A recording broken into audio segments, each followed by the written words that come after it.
All good? You guys are all good to go. Thank you. Drive safe. No worries, thank you.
It never ceases to amaze me that you literally cannot go anywhere for 5 minutes in Australia and not have people around.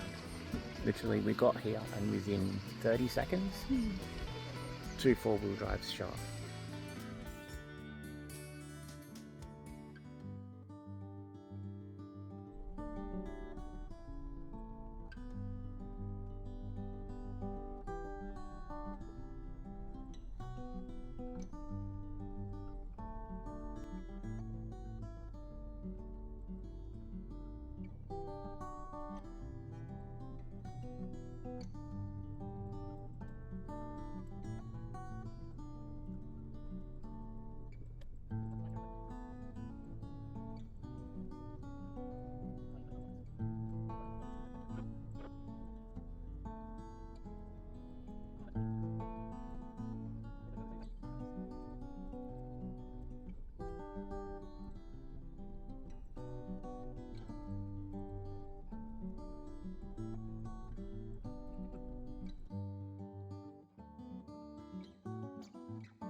Sarah's about to put her big pants on and drive the second part of the crossing.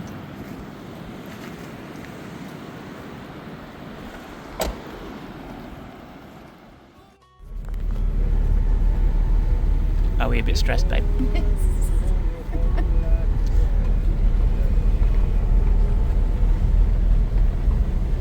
Not too slow, but not fast either. Stick to that right side. Not too close.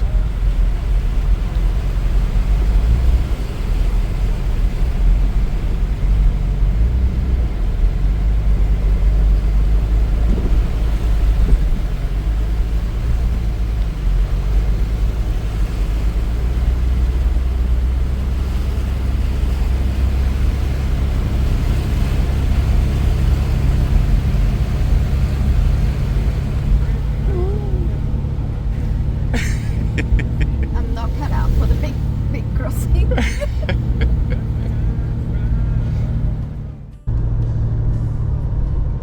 up the top.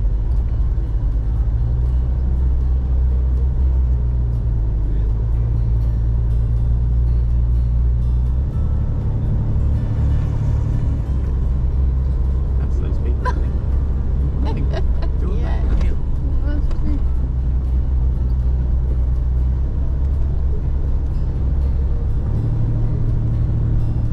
Stairs and stairs, are you there? Copy? You just came across Ivanhoe? Yeah, so it was closed this morning, and then while we were out at the rock pool it opened, and Sarah's never been across, so we're back there. How deep was it? I'd say probably half to 3/4 the wheels maybe, I suppose. Oh, okay, I'm gonna go. Yeah, I don't think you'll have any issues. Thank you. Let us know how you go. Will do, thank you.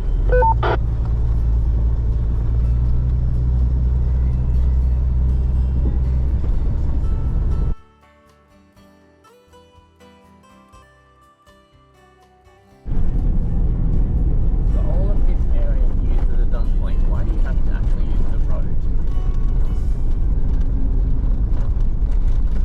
Really? Really?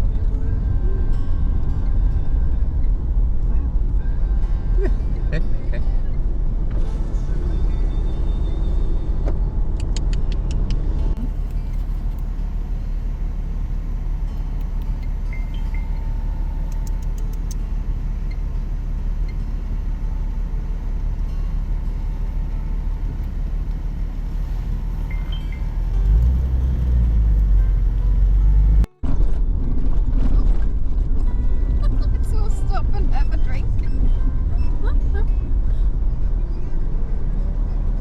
That's fine. Take a photo.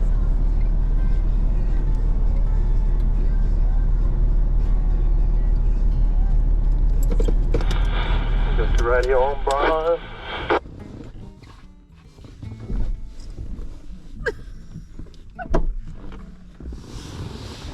Whoop.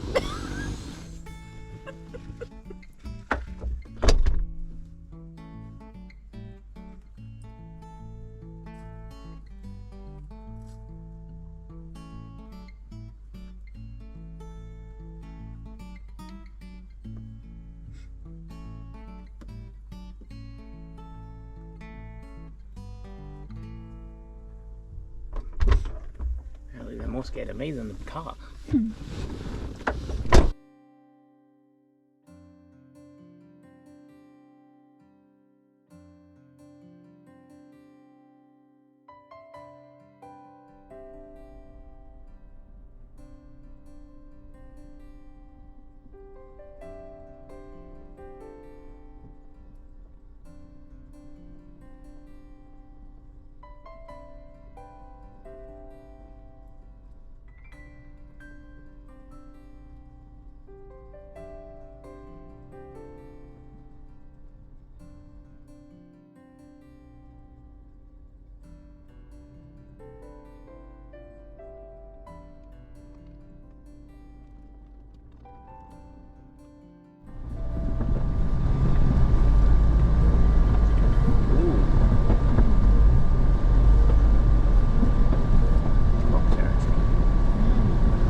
this is our home away from home for this evening.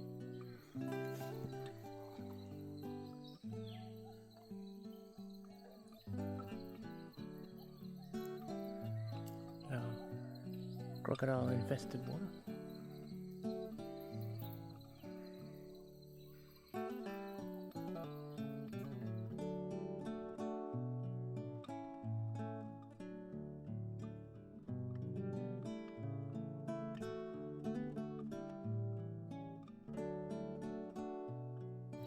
I believe, if I am not mistaken, this may be a croc.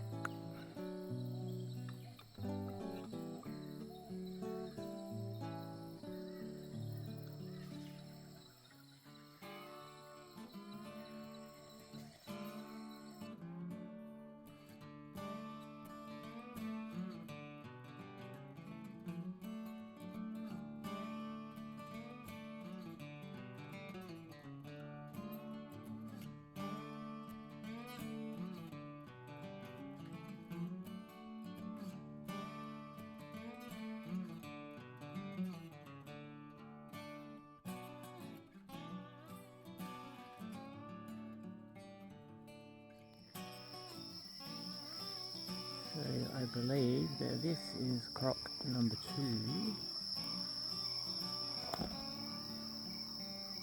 Where'd he go? Oh, he's close.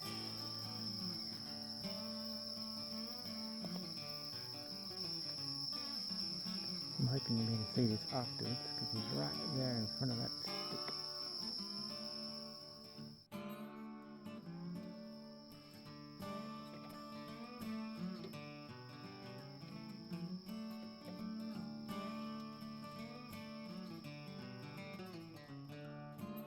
So we are being stalked by a crocodile right now. So if you follow the torch beam, you'll see the glowy eyes in the water. Right out there. You see that glow in the water, that's him.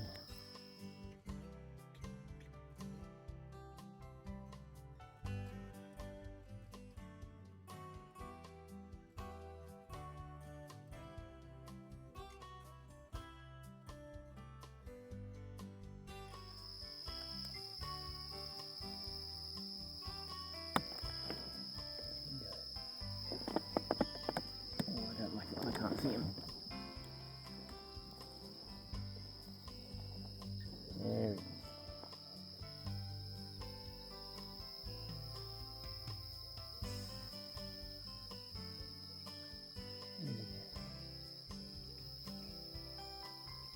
You can't really see him now. Crocodile eyes. Hey Sarah, what just happened? We had a croc come rather close to the shore. So we have these 2 crocodiles out here that are pacing up and down out the front of where we're camped. And so periodically I get up and scan to see where their eyes are, because you can see their eyes glow in the water when you shine the LED torch down there.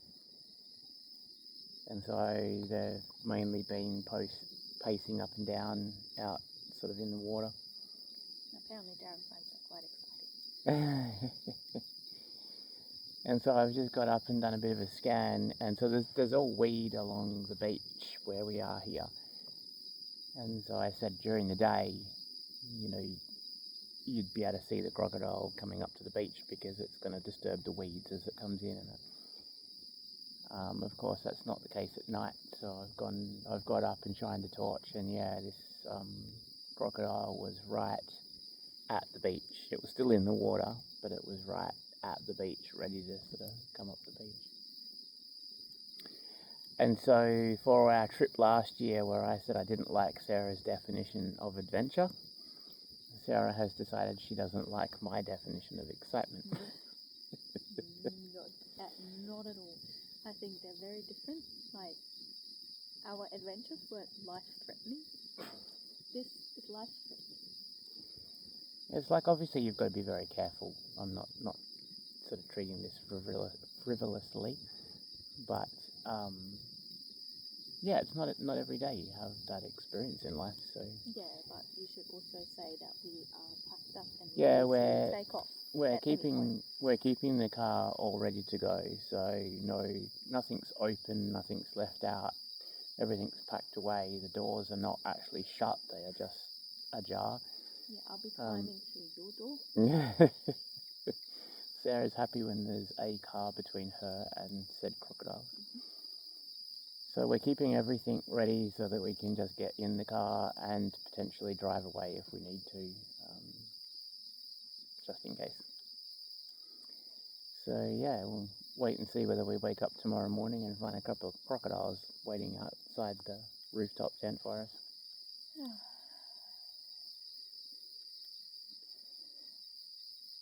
Adventure, excitement, No. misadventure, danger. Danger of Will Robinson. Yep, that's exactly it. Let's hope this is not our last video ever.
So it's been an interesting several days-ish.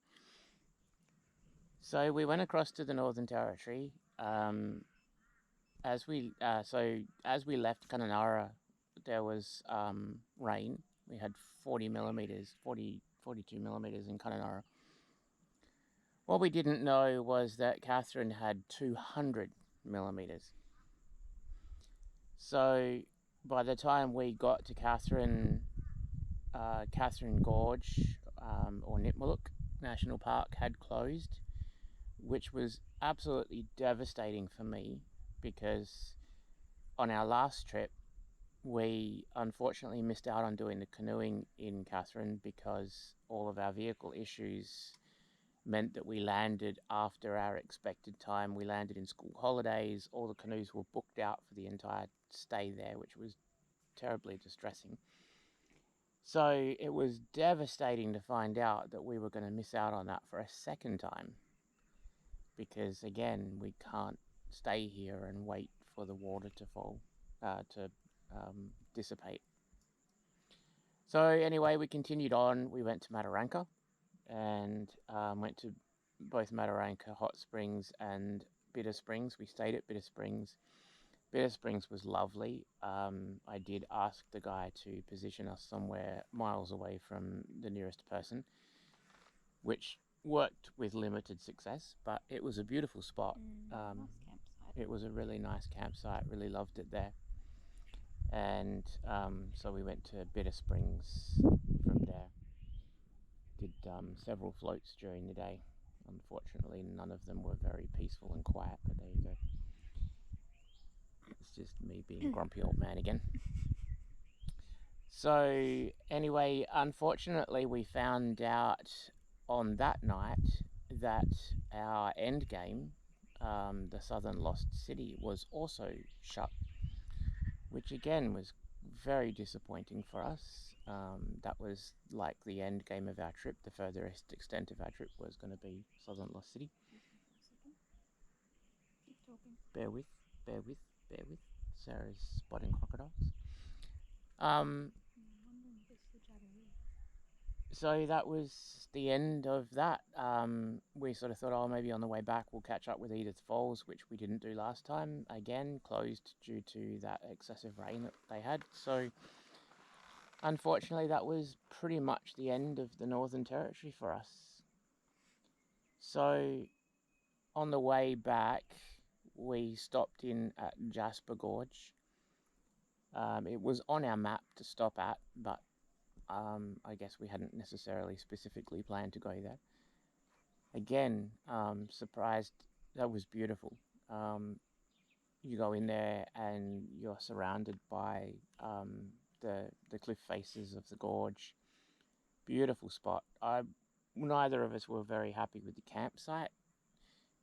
When you book online, it said that there was no one there, and when we got in there it was full, and even someone was in our spot, which, you know, was no big issue really. We had a chat with them. They were actually lovely people. But it's surrounded by trees, so you can't see any of the gorge when you're in the campsite.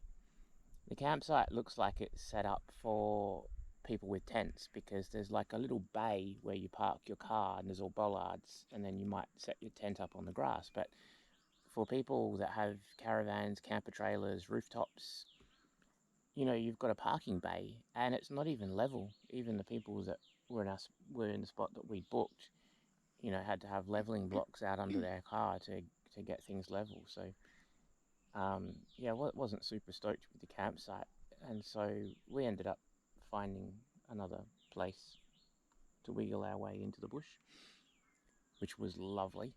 Oh, flutterby. Schmetterling. So we stayed there 2 nights. It was so beautiful. It was so quiet. You could watch the sun go down over the cliff faces. We watched the sun come up at dawn. My drone got taken out of the sky by a wedge-tailed eagle, and I had to go... Oh no, sorry, yeah, no, that was on the way. So that was at Timber Creek. Yeah, Timber Creek area. Got up at 3:30 a.m. when the moon had gone down to see the stars, because the stars were just phenomenal. Anyway, It was so cold. it was very cold. It was very cold. We actually struggled to get back to sleep that morning because we were so cold. Anyway, long story short, come back to Kununurra. I'd lost one of the shock absorbers in the trailer. It had collapsed, so leaked all its oil or whatever. So got some new shock absorbers in Kununurra, fitted those, and we left Kununurra, and unfortunately the Ivanhoe Crossing was still shut by this stage, which again was awfully disappointing. I'd looked forward to Sarah being able to see that crossing. I've done it before, but a long time ago. So we came into Black Rock Pool. That was nice.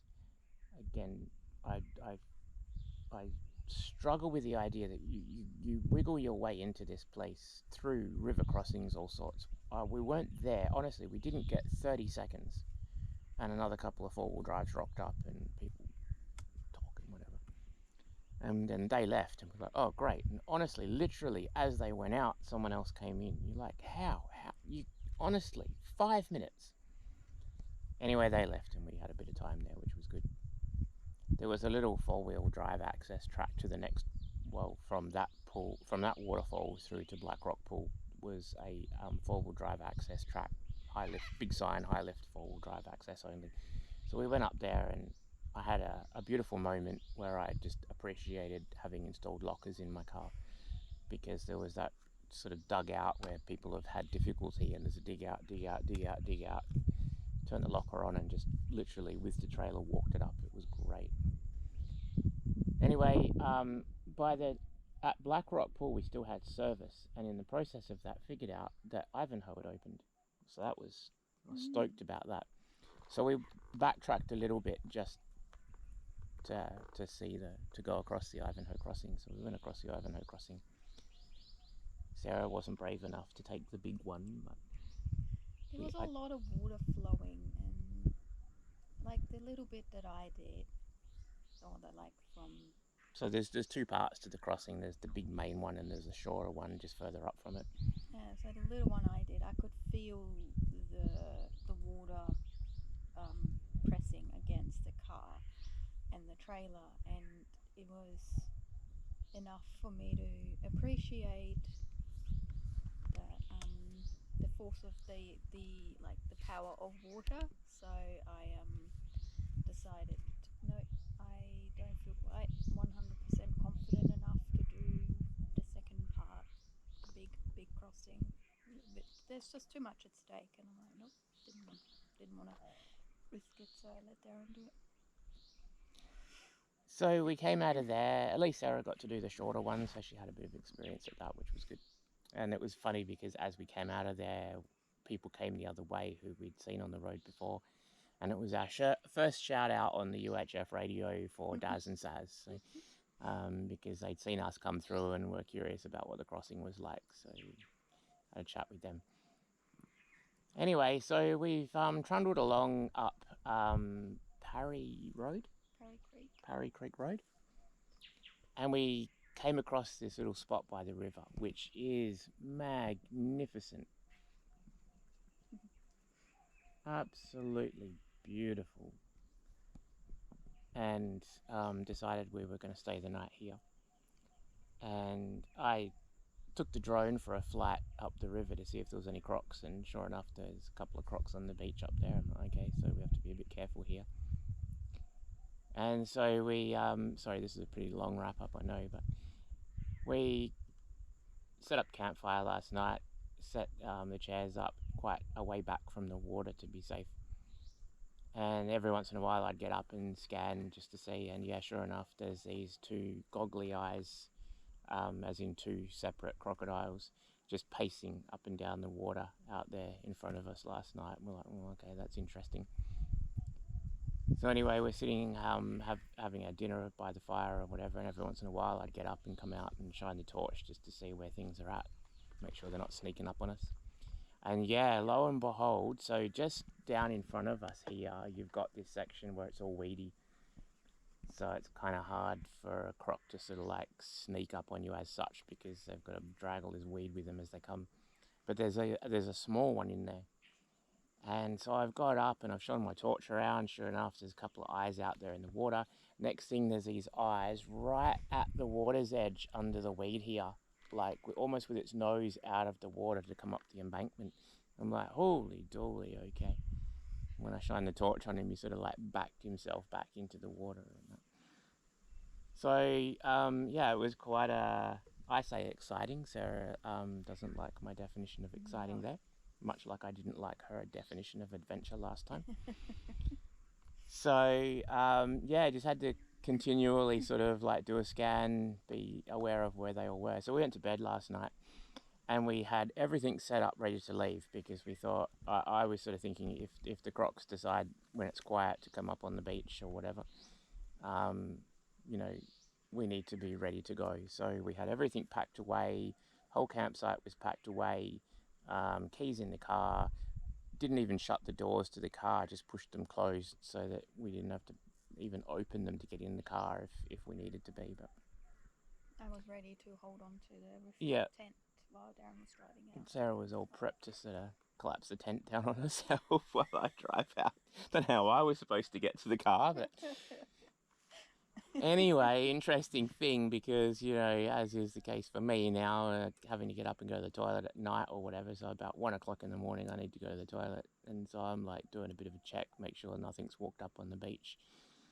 And I've shined the torch out on the water out here, and just out here at the end of this little rocky outcrop here, there are 5 crocodiles hanging out at the end of that outcrop in the water.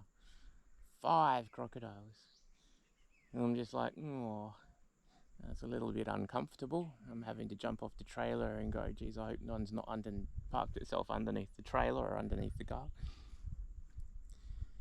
So as much as we'd love to stay another night, we're sort of thinking, given the predatory nature of crocodiles, we might be stretching our luck doing 2 nights here in a row. So Given that they study you and yeah, study your behaviour and patterns. and if they're so quickly going to come and hang out the front of our campsite, then we're inclined maybe not to provide bait for them.